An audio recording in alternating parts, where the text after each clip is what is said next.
Ladies, ladies and gentlemen, friends, friends of the beautifully simple, mystical, transcendental music of the bowels of Bangladesh. Assalamu alaikum and good evening.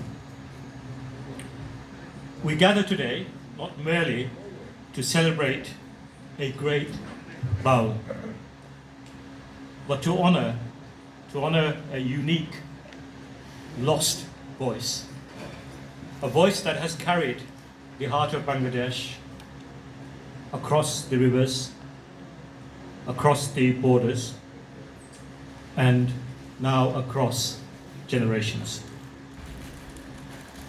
I did not have the luck or the honor to meet Shafiqul Nur, but listening to him over the years, I felt an affinity of a kindred soul, of someone with a common belonging and a common emotion.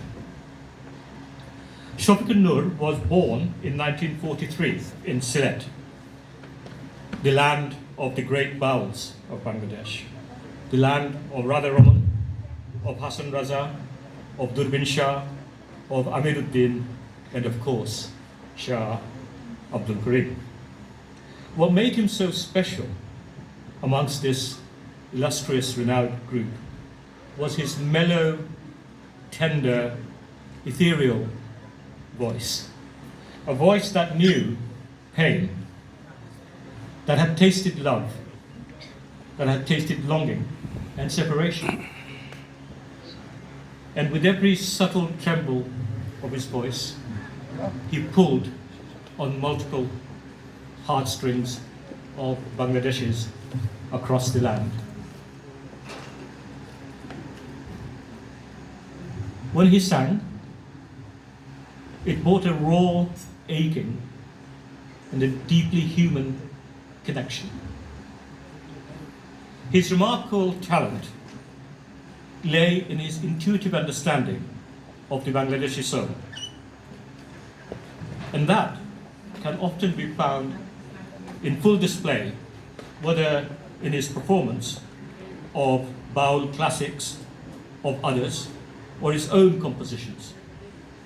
His surreal rendition of Amiruddin's Shikaya Piriti is truly transcendental.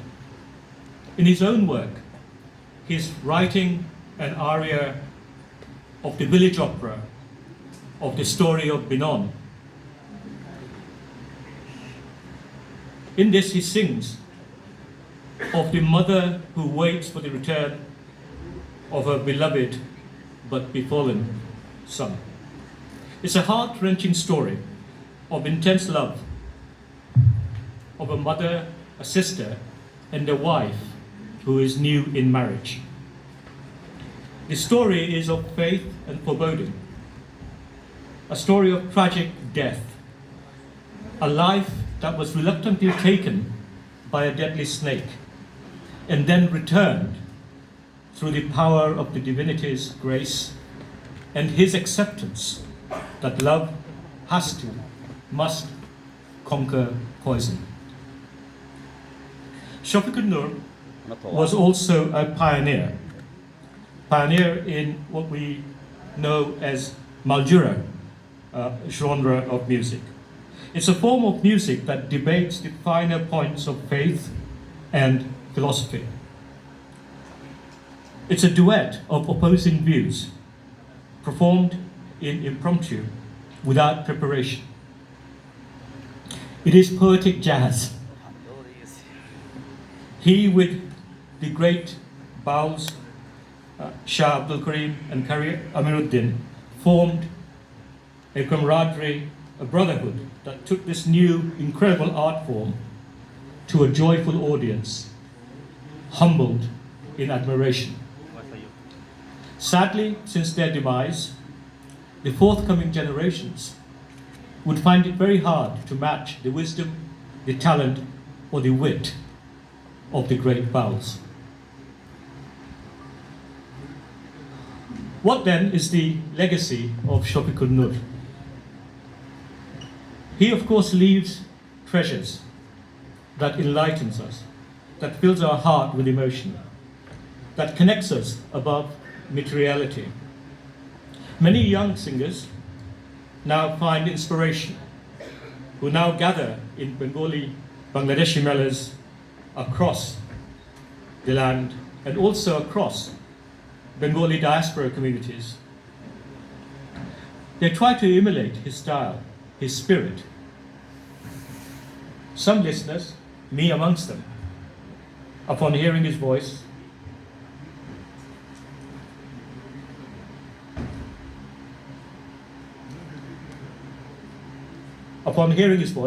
become misty-eyed, out of melancholy, of course, but also out of recognition of the rich soul that he was.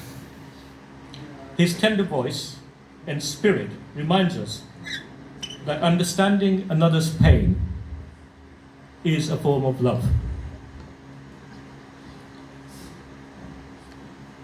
Those of us of Bangladeshi heritage who live across the world now, and those of us who are here, British Bangladeshis, the British Bangladeshi community, Shafiqul Nur's legacy is a call to remember our roots,